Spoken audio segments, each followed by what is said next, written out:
your mortgage payment is definitely going to be a lot more than a rental value of that property. That can save you literally thousands and thousands of dollars. A lot of times when lenders actually go over that pre-approval, they're never really talking to you about what that mortgage payment is going to be, right? I borrowed this house from the bank 3 years ago, and I hate it. And some people are asking me, why do you hate it? Because I can't afford it. I can't afford this house.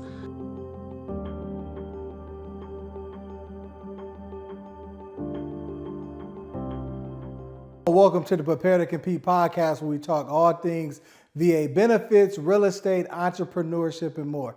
Here today, we're going to be educating on real estate. So definitely, that's something that's near and dear to me, right? And I really appreciate that opportunity to kind of educate veterans on housing affordability, because there's so much information out here, so many gurus and different people saying certain things, right?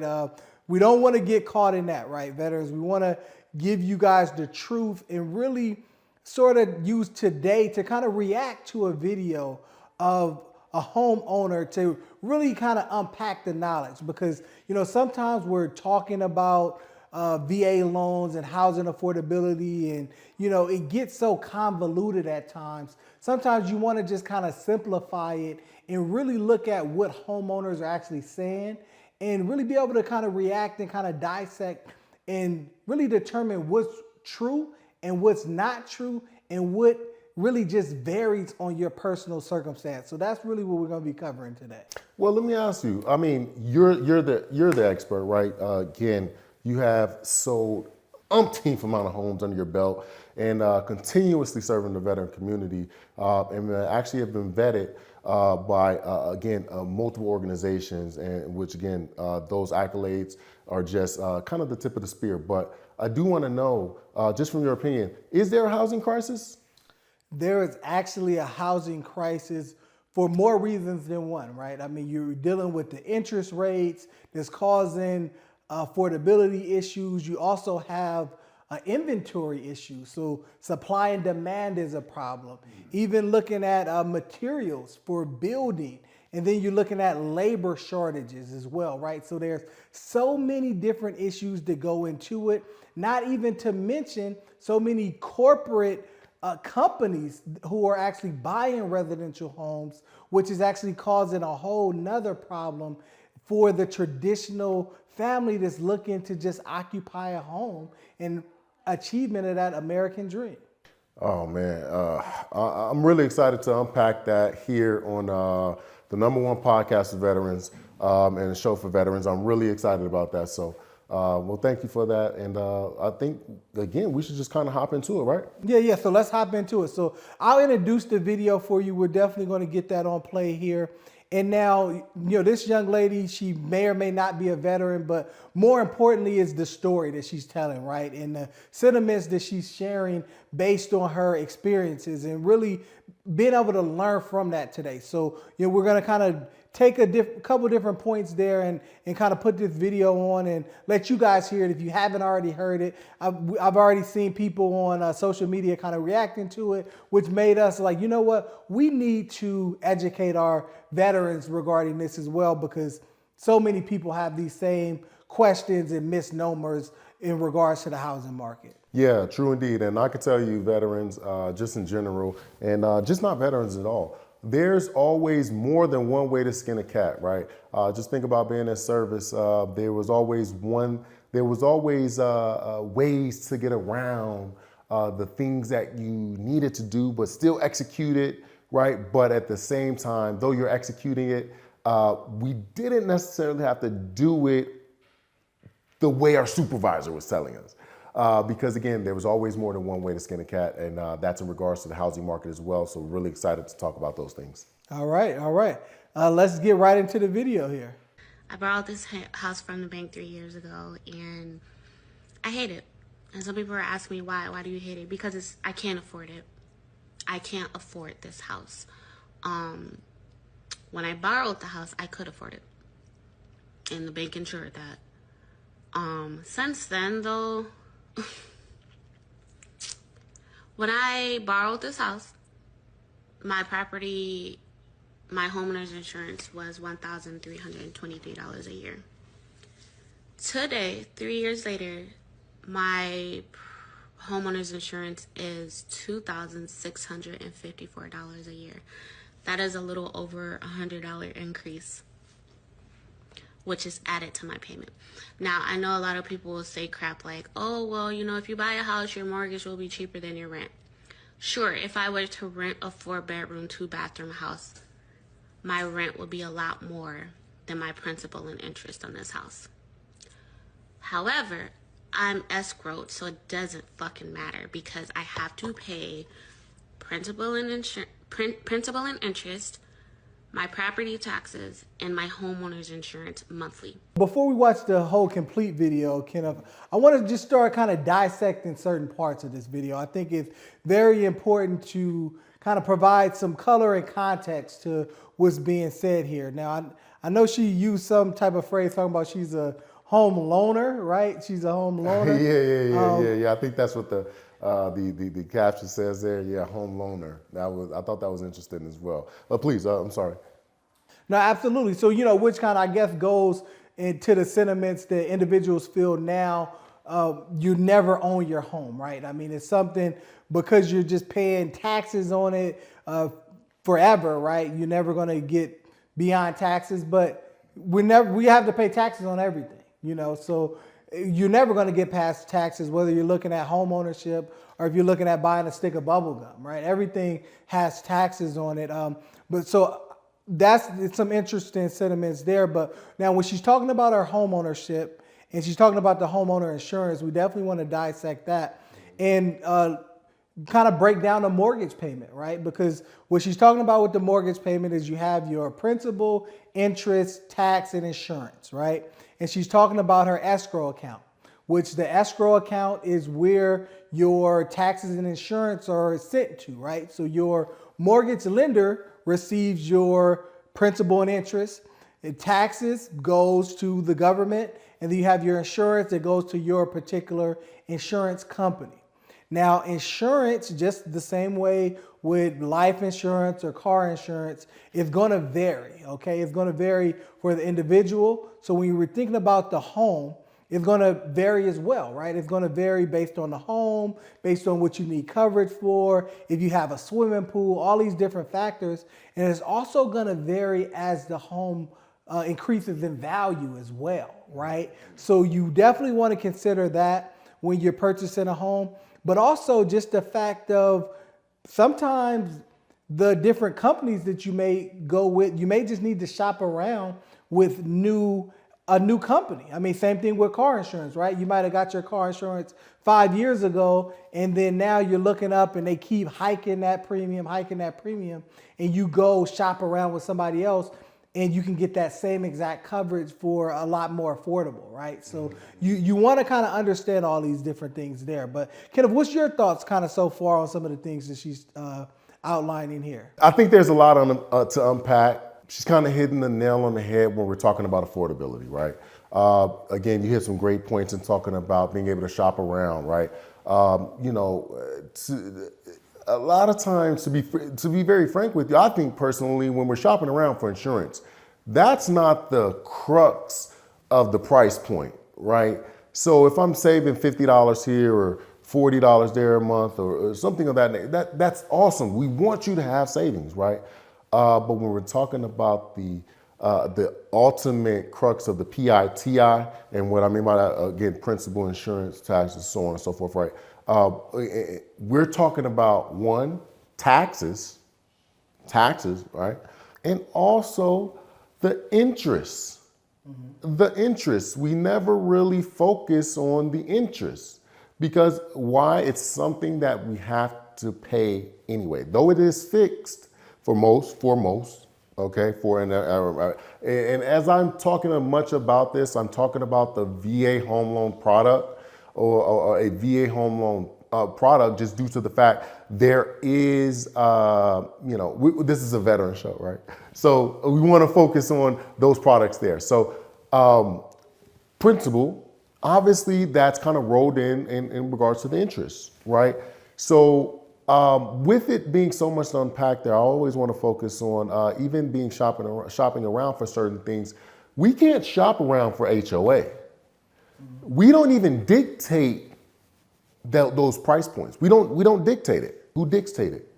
Well, it's ultimately going to be the board, and the company that runs it.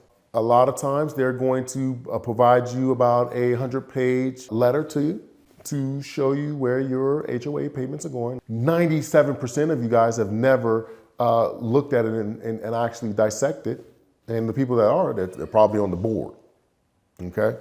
So not shopping around for that's very difficult, right? But what we can shop around for are interest rates, right?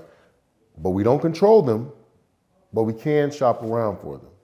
So, to be very honest with you, when we're talking about the price point of where she is and where she started, right? She said, again, that she, about a little over $1,000 to $2,000 a year now, annually. That's a 100% increase.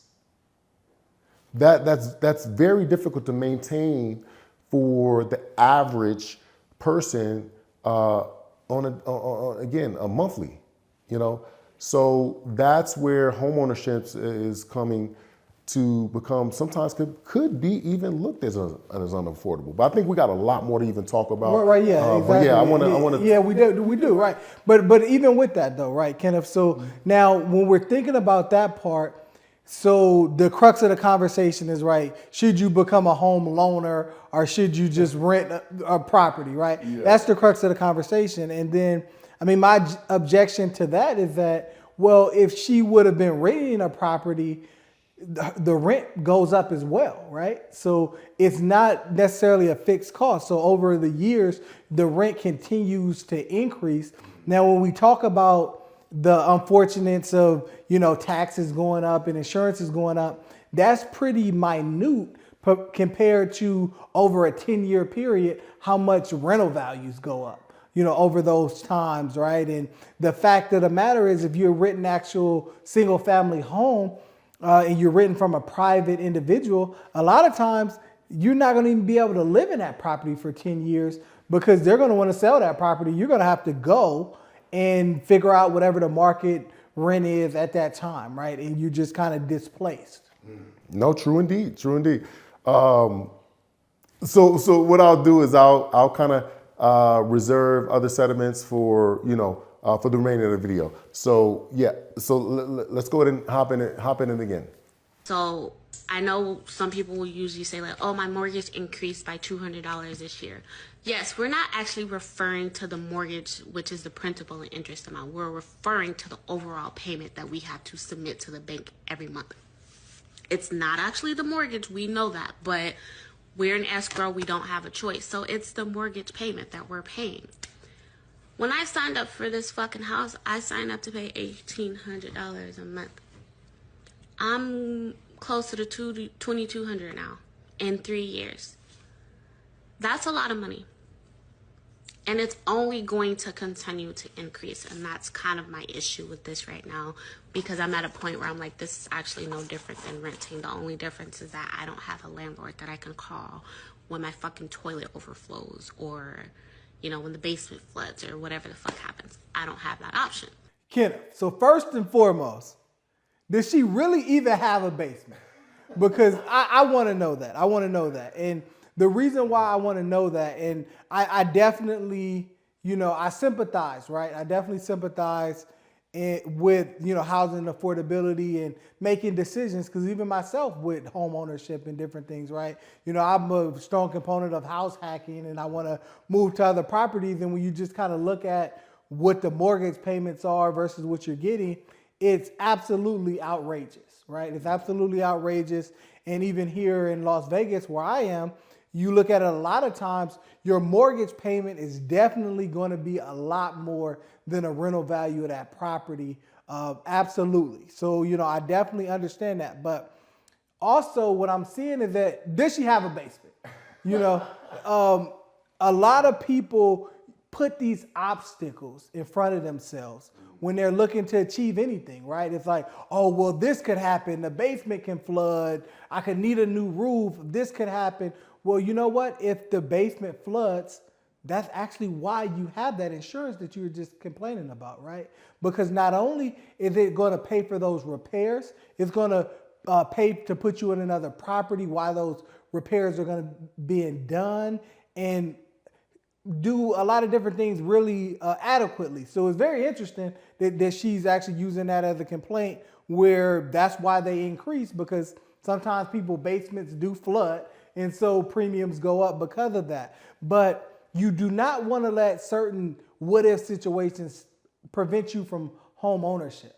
And I think that's the main crux of my argument on why I don't really like individuals kind of encouraging not being a homeowner and buying a home being their biggest mistake, because ultimately it's about buying the right home, right? Well, if you got a proper inspection, then the house is in really good condition. You may not have to worry about the basement flooding unless you left some water on or different things like that, right? And when you take a vacation, do you know where the water shutoff valve is to prevent those different things, right? A lot of people don't, right? So it's just really about not only educating ourselves on the options when we're purchasing and doing things, but also about even home maintenance and how to prevent different things from happening. Man, oh yeah, listen, you're 100% correct. Listen, this is one of the reasons why we make sure that our veterans are with the right people, right? We talk about education, we talk about different things. A lot of times when you're talking about agents and when you're talking about lenders, what are they trying to do? Get you in the property, get you in, get you out. Again, it's a rotating door. Education is key, as you just mentioned, right? Most people aren't educated in that field to understand that the insurance will take care of some type of flooding of that nature, right? Again, having this dwelling, they talk about this in the insurance paperwork. As I mentioned before, no one is reading that, right? No one is reading those things. It is very important to kind of understand what are the basic coverages that you have, even medically, if someone gets injured in your property, right? We pay for insurance on a regular basis. And I'm not only talking about homeowners insurance, I'm also speaking about car insurance. Most people aren't even covered fully enough for car insurance. What do most get? They're gonna, again, if you own your vehicle, most people are gonna get the lowest amount of insurance that they need, right? The liability insurance, and then next thing you know, whoop, you just got in a car accident with a Rolls Royce Phantom. That liability isn't gonna cover that, right? So also personal injury, talking about things of that nature, understanding comprehensive. But that's another aspect. I'm just speaking in the regards of insurance, but homeowners insurance, that can save you literally thousands and thousands of dollars. Okay, so understanding what your homeowner's insurance entails, which again, you can actually visit the link below where it can, that we provide you basic understanding in regards to homeowner insurance, right? But in regards to her situation, it's just difficult, right? Because she mentioned something that is very correct. Though we talk about principal, interest, taxes, insurance as it's a separate thing, that's one payment the person is making. Mm-hmm. That's one payment the person is making. So it gets a tad bit daunting when your insurance is going up, when your HOA is going up, and you have a reassessment of your property. Now your taxes went up, and now you got a supplemental tax bill that you have to pay because your property tax has went up. Sounds like you might know a little bit about that. Well, we're not going to talk about that, but understanding that though you have purchased the home and you have gotten in the clear, you're not in the clear, because when we're talking about home ownership, it is not just going to be you own a home, you just pay your mortgage, and that's all you do, and it's done. You can walk in a brand spanking new home, right? You mentioned getting an inspection done. When I tell you getting an inspection before purchasing, regardless of anywhere you purchase, even if it's a new build, getting your own personal inspection, that could save you, when I tell you, tremendously. It really will, right? Because again, having that understanding of what's wrong with your property before you go into it could, one, get you into the property, because again, that's adjustable closing costs ask that we have leverage with if it is something wrong with the property, and just as for your peace of mind, understanding what's going on with the property. So that's one aspect of things, but also, all in all, having that understanding of what's going to be you are taking on, it is not just your mortgage, it is the entire property in itself. If something is wrong with the property, as you mentioned, where's the shutoff the shutoff valve? Okay, the water shutoff valve.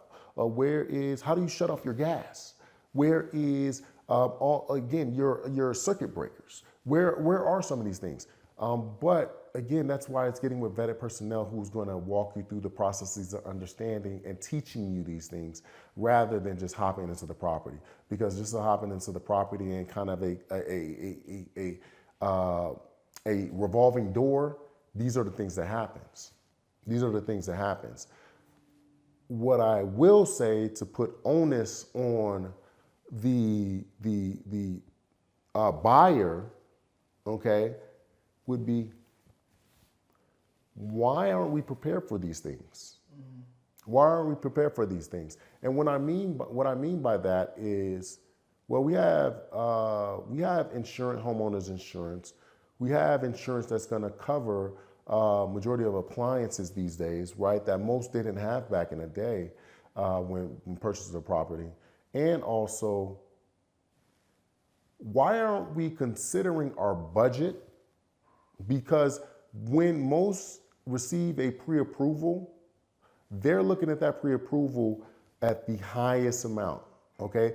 If you receive your $400,000 pre-approval, it is no reason to buy a property at $400,000, because that is your top of your budget.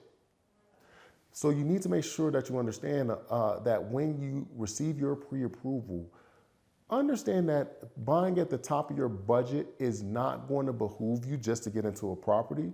If you can't afford that $400,000 property, that means you go on to the next, okay? And understanding your budget, your finances, and actually budget for emergent issues, okay? And I'm not saying that emergent issues in the sense of it could be a flood in your basement if you have one, you know. But it's more or less, we don't know what's to come, okay? So if you don't kind of understand what's to come, and then what I mean by that, we understand again, principal, interest, taxes, insurance, so on.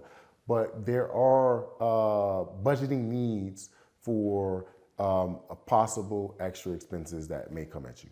And I always say, don't buy at the top of your budget. There should be no reason why 50% of your, 70% of your monthly income is going to housing, right? But then at the end of the day, the interest rate is out of control and the prices are out of control. Salaries aren't going up. So how do we afford to live? Don't come with questions, come with solutions, right? Yes, we're gonna get back into the video and definitely give you guys some solutions as we kind of get more into what she's talking about here. Of course, and we all know that going into homeownership, like I had the savings for that. It was, you know, I was fully aware of that. But everything is increasing, and we all know that too. Like everything, the cost of living is increasing, and I can't afford this house. I hate it. But I can't, it's like, I'm probably not going to go back to renting because I invested over $30,000 into living here for upfront costs, not referring to how much I've paid in my mortgage and all that. But I'm a single mom, and regardless of me being a single mom, I make a decent living. Like, there are people in joint households, two-parent households who make less than me and or make as much as me, and so it's really not the single mom aspect that I'm referring to in terms of financially. It's more so it's too much for me to do on top of being a mom and on top of working full-time. Like, we all know what comes with being a single parent. So for me, it's just like, it's too much. Life is life, and though, like, I don't know, I got sucked into the world of, oh my God, I want to get married, I want to buy a house, I want to do this. It's like, I let society tell me that's what I wanted, but when I got it, I don't want it. And I hate that for me, because it took me a little too long to realize what I actually wanted for my life and not what I thought I wanted for my life, because society makes it seem like we should want certain things. I don't like being a homeowner. I don't like it. And I don't care about, oh, well, when you pay your house off in 30 years. I don't care about that, because the end goal for me is just making sure I have some place to come home to, have a roof over my head. And like I said, this shit isn't mine. Whether I'm renting or borrowing or owning, it's not mine. It's not ours. Like, it can be taken away regardless.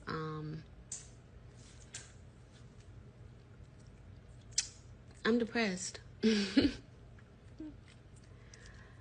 I'm depressed. I'm just waiting to see what that, I think it's gonna,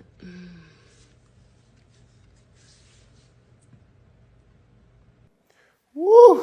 Man, it's tough. Sheesh. Oh, man. It really sheds light on a lot of issues, right? Even kind of talking about mental health and how different things can affect you that you're dealing with financially, right? And this housing crisis is, causing people to just really like have to consider a lot of things on what they're going through.